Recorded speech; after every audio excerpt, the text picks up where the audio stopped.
Welcome to my wildlife garden in Camberley, Surrey. I'm Victoria and I'm going to show you some of the wildlife friendly features I've created.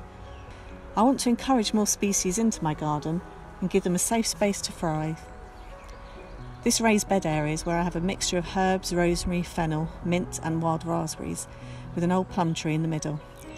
I've sown some wildflower seeds and have some water stations, and I find the birds visit this often as it's near my bird feeders. I have a bird feeding area, a popular area visited daily by blue tits, robins, nuthatches, coal tits and even a lesser spotted woodpecker. Spring is a great time of year for the early butterflies and bees. I keep my borders wild this time of year. It's full of forget-me-nots, spring bulbs, primroses and bluebells.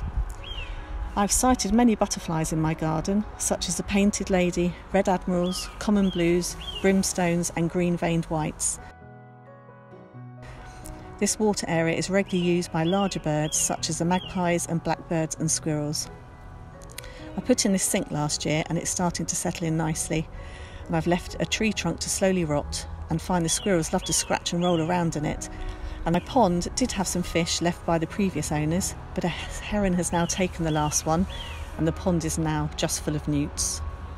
This part of my garden I've left wild and created a short woodland walk, keeping a small area of grass to grow long. In the summer it's full of foxgloves and a haven for bumbles and bees. I have a few small habitat houses and ensured there's a hole under our fence boundary for wildlife to gain access into the garden. I've sadly not sighted a hedgehog yet, but have a home ready and waiting for someone to move in. This part of my garden I'm trying to keep as a small wooded area. This old wheelbarrow now has a new use and I'm growing wildflowers in it. During lockdown we unearthed a huge amount of rubble, so rather than skip it we decided to create our version of a dry stone wall with a compost heap on the other side. I'll introduce some plants to create a living wall this year. I've installed some bird boxes to encourage robins and blue tits to nest, and we have a blackbird that comes back each year to nest in our hedge. And I also have piles of logs and branches to encourage all the mini beasts and beetles.